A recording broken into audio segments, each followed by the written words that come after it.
What's up, everybody, and welcome to a new episode of the Sports Dép Podcast. Joey Alfieri, Simon Tsalikis. We're with you here Monday to Friday, although we didn't have a Monday episode this week. It was me. It was family reasons got in the way. I apologize. All right. But we're back, and we're better than ever. Tsalikis, you feeling good? I'm feeling very good. I know that we won't talk NFL until Thursday, but your Chicago Bears got it done, man. First, I know I tweeted you this, but first win in the playoffs over the Green Bay Packers since Pearl Harbor, man. Yes, that is an accurate assessment, but you can also throw in the fact that they've only played twice. That's no fun. Come on. That's no fun. Yeah, it's funny, though, like two teams. Like, how many times have we seen the Ravens and the Bengals in the playoffs, or Steelers and the Bengals, or Dolphins and Bills and Cowboys? These teams have played each other, twice in forever. It's and crazy. The Packers have been like pretty consistently it's the Bears good. that have been. And the Bears haven't been but as even good, that but window still. where the Bears were good between, let's say, 82 and 87, 88, where they were okay. The Packers, no disrespect to the great Don Majkowski and the Magic Man. But, yeah. All right. Yeah, we're good. We're good. All right. No NFL talk until Thursday, but Alfieri, Tsalikis, we're going to break down all things Montreal Canadiens, all things National Hockey League. And there was a report that we didn't have a chance to touch on because it came out late last week, Simon, and we were talking about something else. So I wanted to go there. There's been a follow-up, a development in the story. But I wanted to start and get your impressions on Blake Coleman, I believe two-time Stanley Cup champion with the Tampa Bay Lightning. I'm going to say yes. Mistaken. I had his number. I tried to pull out the numbers very quickly here.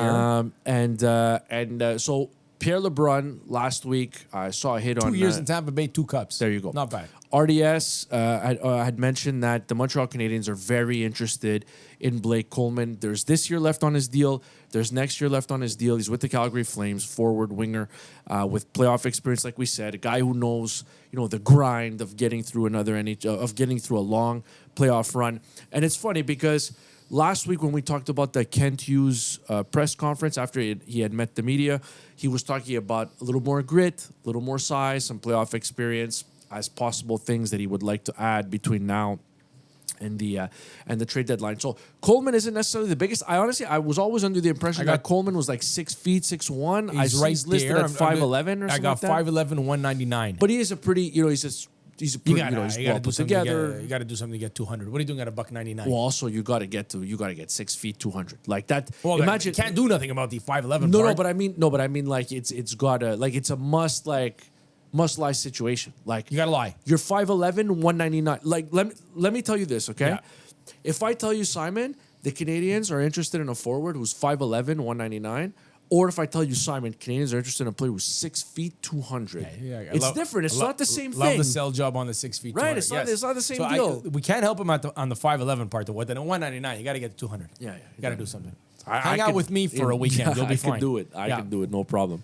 But yeah, so Blake Coleman, it was an interesting one. Like, and LeBrun is one of the best at what he does, so I don't doubt it at all. Now, the development in the story that came out, I believe I saw this on Monday night, was Elliot Friedman had mentioned that, the Canadian don't overlook, the other teams because the Canadian there's certain other teams that have more to offer or what the Flames are looking for over the Canadians in the Blake Coleman sweepstakes, if you want to call it that. I know that Pierre LeBrun had mentioned that they weren't even sure, the Flames, if they wanted to move on from him, which, he's 34 years old. He's got another year on his deal. If you can clear that contract out, you can go get yourself some assets. You got to go do it. I don't understand why you wouldn't. But before I jump in, I'm just curious what you make of the Blake Coleman situation. Not overly big, but plays a little bit of that. Right? He plays. He hangs around. He can grind out. He's physical. He'll hang around the blue ice. He'll play a little bit past that whistle. If we're just going to use the classic, he's just sandpaper. He is that sandpaper. Couple of years removed from the 30 goals, but I don't think that's what you're bringing him for. But look, when you've had the ability, he scores in the mid-teens. I think that's important. I don't think if you're going to try to find a spot for him, and he'll get a look like everybody else will get a look next to Nick Suzuki and Cole Caulfield.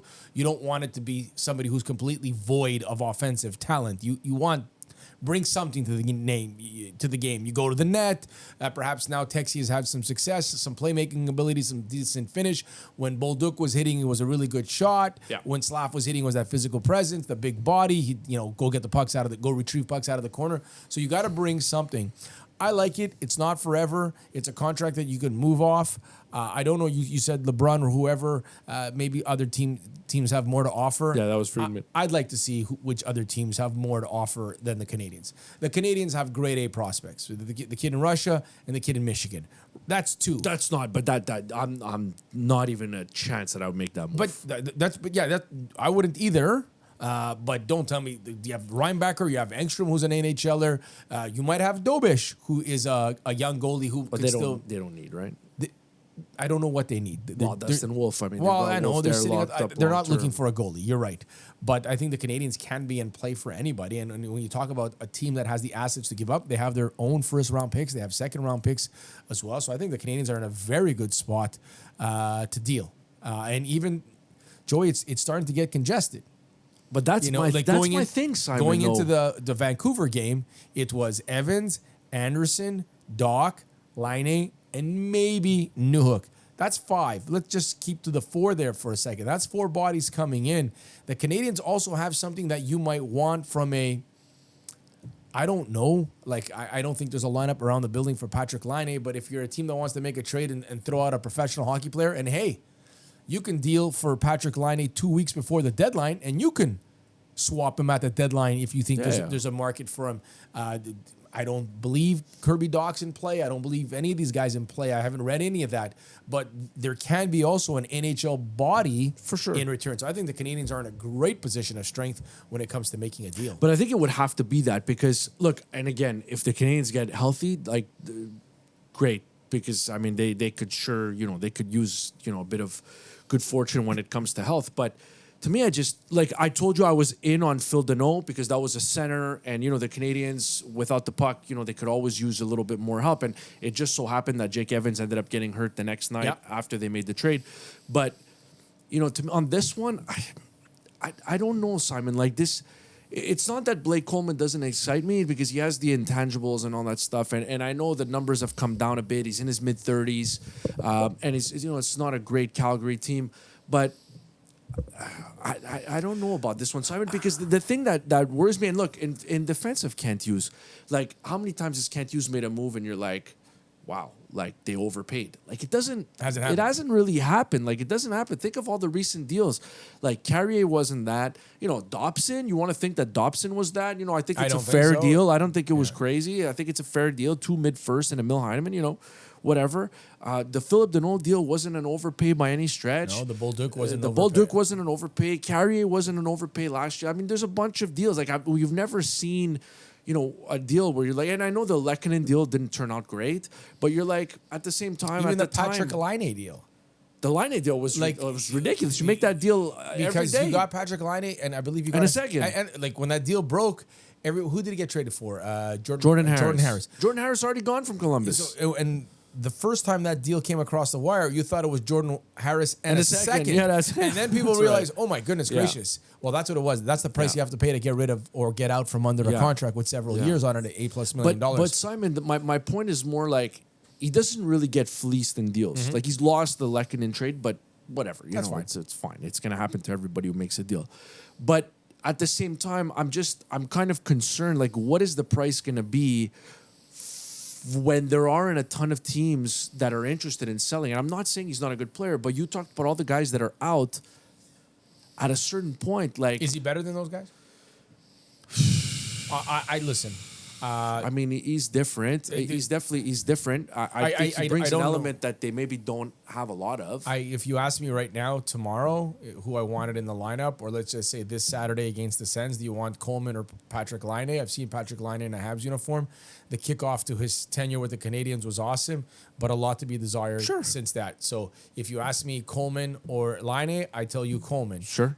Now it's not fair to compare him to Evans. It's a guy that might play. You could throw that one out the window. Yeah. Kirby Dach, man, Joey, I'm a sucker. I still want to roll the dice on Kirby Dach. Oh, me too. I still think there's a role for him on this team. I envision him playing with Nick Suzuki and Cole Caulfield. Blah blah blah. So I don't know if there's an overpay, but you got to remember this: the Canadians, once they were done their Saturday night game, I think they were 4 or 5 points ahead of the Sabres. And if the Sabres were to win 2 in a row and the Habs were to lose 2 in a row, that would make the Sabres 1 point back. That's how tight it was this weekend. That's how tight it was. What I mean by that is that it's pretty much that's the standard right across the Eastern Conference. How many teams are sellers? The Senators are at the bottom. They're not sellers. But that's what I mean. Columbus is not. So the Coleman, you might think, or we might think it's an overpay. But Joey, when there's only 3 teams dealing assets. But that's exactly what my point is. My point is that I think it's going to be expensive for what it is. And I get it. Like, you need those intangibles in the playoffs, and you want guys with cup experience, whatever. It's just, I don't know that this is the year I would do it. Even if you're drafting late in the first round, Simon, I don't think I'm going to do like a first and a B-level. I don't even know. The speculation is that there's a lot of interest in Coleman. I think he's a really good player. I do think he's better than Laine. I think that he's more of a sure thing than Kirby Dach. I think he's different than Newhook, but the guy clearly is a gamer. He's a playoff performer. He's never put up huge numbers in the playoffs, but he's always, I don't have it in front of me, but he's always been a guy that's like 11, 12 points in a long playoff run, who can John grind Cooper it out. used him. Yeah, of course, who can play with really good players, and he can fit with really good players, which isn't always easy. So do I think he's a useful player for the Canadians? Yeah. Would I say no to him? No, I wouldn't. But I just think based on the sellers that you have, and how few there are, again, I could be surprised by the price. But again, they also don't have to deal him this year. There's still another year on this deal. They can revisit in the summer. They could revisit at next year's deadline. They're not really going anywhere. So, you can be patient, and they can wait you out in this case. Yes. But I don't know. I wouldn't. It's not the move with this team right now. I wouldn't break the bank asset wise to go get myself a Blake Coleman, because I don't think that's the difference. Maybe it's a difference of winning a round. I just don't see it that way. It's so tight, man. And Blake Coleman, like, if the Canadians are to add Blake Coleman, or the Red Wings, or but anybody, the line in Vegas doesn't move. No, what I mean? But you're adding a quality hockey player in a very congested Eastern Conference where, Joey, who's the best team in the Eastern Conference? I'll say it's the Tampa Bay Lightning. Sure. They have the track record in the postseason to back that up, right? More so than everybody else but the Panthers. So I say the Lightning, healthy, Victor Hedman back, they're the best team in the National Hockey League. I don't think Barkov will be back this year for the Panthers. Like, the Habs aren't, like, they're not chasing the Avalanche here, right? The Lightning can be had. And if the Blake Coleman acquisition makes you slightly better, that might be enough. That might be enough to win you a series. I'm not saying he even scores a goal or this and that, but you add professional depth. You got a guy that can do what he does. I think they lack a little bit of that, right? An overpay is never a good thing, but I'm not a big believer of, like, not this year. The Rangers said that, a year ago when they came off a President's Cup trophy, and then they're a non-playoff team. The Winnipeg Jets I believe, won the President's Trophy last year. And this year, maybe they're sellers. I don't know. I'm not going to sit here and tell you all things are equal and what will be different next year. This is a very young squad. But one thing, if the injury bug goes through across your top line, like any other team here in hockey, I do believe if there's a deal to be made there to make your club better, even slightly better, I think you should entertain that. Oh, for sure. No, I'm not saying that. I'm not saying you shouldn't. And I think now you can overpay. You might not like it. But I just don't think that's the guy I would overpay for at this point. Well, listen, if there's a better player, the overpay will be more. Sure. Right. So I think with the assets that you have, the abundance of young players that are excellent in their early 20s, I think your blue line is set for a while now, right? Dobson and Matheson and Hudson and Kaden Gooley coming back to the lineup. You're set in your top four. Hage, the Russian kid, Engstrom, Reinbacher. You don't trade for Jonathan Drouin and you give up your only blue chip defenseman. No, I get it. Sergachev, right? That's when you don't make that trade because it's not an area of strength. Right now, they've got a little bit of an area of strength when it comes to their young players and their prospects. I'll say this. The contract fits, I think, the timeline of the veteran contracts that they have. That's encouraging. It's not like there's 3-4 years left on this deal. So if you do get him this year, you have all of this year, like I said. You have all of next year, like I said. Then the contract is done. He'll be, I think, 35 when the deal is over. Gallagher. Same deal as Gallagher. Same deal as Anderson. Same deal as Deneau. So Coleman would be off, and then you would have an influx of, you have openings, assuming that none of the four are back. You would have an influx of, young players. I think, cash. For example, and cash and young players. For example, I think the way that you want to try to build your team is you want to try to, veterans go out, and then you have young players step in. So to me, it would be like natural progression for Florian Xhekaj to step in for a Josh Anderson, for example, and you want to add more size and you want to add more of that jam, but to me I think that's the natural progression, and then you have some other guys that you want to maybe bring up or whatever when these when you have these opportunities, but maybe it's a Hage, a Deno out and a Hage comes in at a full-time role. I don't know, but to me I'm very curious to know on this one what it's going to cost. And I know, I said yes right away to Phil Danault. That's a center. That's a really good face-off guy. And I figured, given the contract, given the fact that, reportedly it wasn't going well in LA, that the price would be reasonable, and that's what it ended up being. For Coleman, I don't know. I don't know. I'm sure this is a player that maybe hockey people love more than I do. Yes. I really like the player. I think he's a really good player. I don't know that I'm shelling out, even to your point. Like, I don't know, am I shelling out like a first and Adam Engstrom to go and get myself a Blake Coleman? That sounds a lot. I don't know. It sounds like a lot to me, but it feels like it's going to be a first and something. I don't even know, like a first round pick. Like, would you do that? You traded your 2 firsts last year. Would you trade a first this year for Blake Coleman? I don't even know if they would do it. Look, I'm not even sure if they would do it. If you go on in the season here and you make that deal right around the deadline and you're seeing that your first round pick is going to be anywhere between 26 and 32, maybe you're a little bit more comfortable making that move. But they have their picks, they have their prospects. If you're going to do it, might not be a bad idea to do it now. It seems like you're more excited about this one than I think he's a good player. I do too. I don't make that deal now. I do wait to the deadline, or listen, I wait to the deadline. If Kent Hughes gets a call from Florida saying we have a deal on the table, are you in, are you out? That might get you out there. But I do want to spend the minute, see how Texier continues to play. I mean, that's not a long term. Give Kirby Dach an opportunity, perhaps. But you can't. But that's the other thing. I know Kirby Dach's not a sure thing. Patrick Laine is what it is. But you can try Laine there. You can try Dach there. Hopefully, Newhook comes back eventually. Like that's 3 guys that you could potentially try there before the playoffs start. Yes. And hold on to your hat. They don't have the same championship pedigree that Blake Coleman does, and they don't grind as much as Blake Coleman does. They don't have his age either, right? He's played substantial amount of hockey. I like him, Simon. If we're talking about a second I just don't think it's going to be that. I don't think it'll be a second and a prospect. No. I just don't think. I think the price is going to be up there because of the term on the contract, because the amount of teams that would go out there and take him, because he's a really good player. Yeah, and depending on, like you said, depending on everybody is in on it and everybody thinks that this might be, again, not a difference maker, but it's somebody that strengthens your club right before the playoffs, there'll be a lot of teams in on him. Tsalikis, can I tell you what I did on Sunday? Watched football, I hope. I did, but before the football, I took my young family outside the house. Let's go. We put on the jacket, put on the boots, and we walked to 1207 Shearer Clark Cafe. That's like a minute from your house. That's it's not far. Yeah. You didn't trek, Joey. No, it wasn't a trek. But hey, when you have a 2-year-old and the 2-year-old's walking, it's a trek. He's holding mommy's hand, holding daddy's hand. I like that. It's a trek.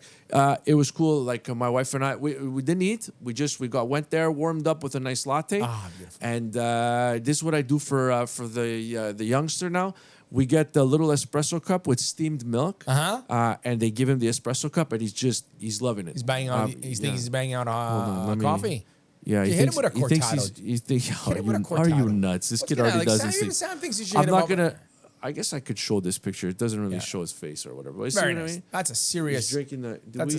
Can I put it up in front of my camera? There, this one right here. Yeah. Can people see? There you go. It's my son drinking a latte at the bar.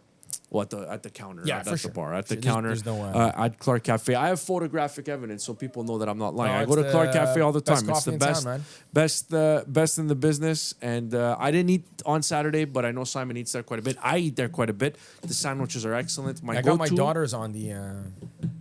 They're on the chicken cutlet Caesar. Chicken cutlet Caesar. Instead of a grilled chicken Caesar, you put the cutlet with a Caesar, with a Caesar salad. Oh, okay. I thought you Yeah. meant a sandwich. I'm like, I No, didn't know no. that they had that. Yeah. So Yeah. my The daughter, grilled who's chicken the is great. hardcore with the sandwiches, discovered the salad, so she is in on that. Yeah. Delicious. So before my full-time job is with the Alouettes, and I travel with the team, and our producer Sam also works with me at the Alouettes. And I Sam, pretty much before every road game, before we get on that plane, I'll text Sam, be like, "Hey, what do go. you want?" And my go-to for I think the second half of the season was a grilled chicken sandwich Oh, with pickles and marinated eggplants. very nice. I like mayo, but I held the mayo. Watch the physique, and I put mustard instead of mayo. Oh, very nice. That was my go-to. Okay. Beautiful, I like crunchy lettuce. And it's funny because, like, it was a little too early for sandwich. So, but they were making sandwiches for people. And my wife goes, like, because the kitchen's open, you can see in the back on Sunday, right? So she's looking, she's like, there's like 4 cutlets on one sandwich. I go, yeah, Frank and the people at Clark Cafe, they loaded up. There was Let's go. literally 4 pieces of cutlet, not chicken messing around cutlet here. on that. It's no joke. It's a We're big not time messing sandwich. around. You eat one of those sandwiches and you're good. It's not heavy. It's not gross. No, but I'm- it's like I'm, it satisfies you. I'm a split in half.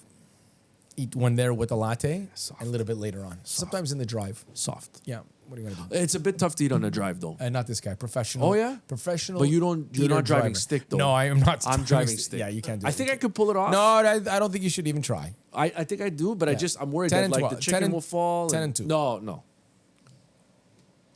No, I don't drive like that. That's not how I drive.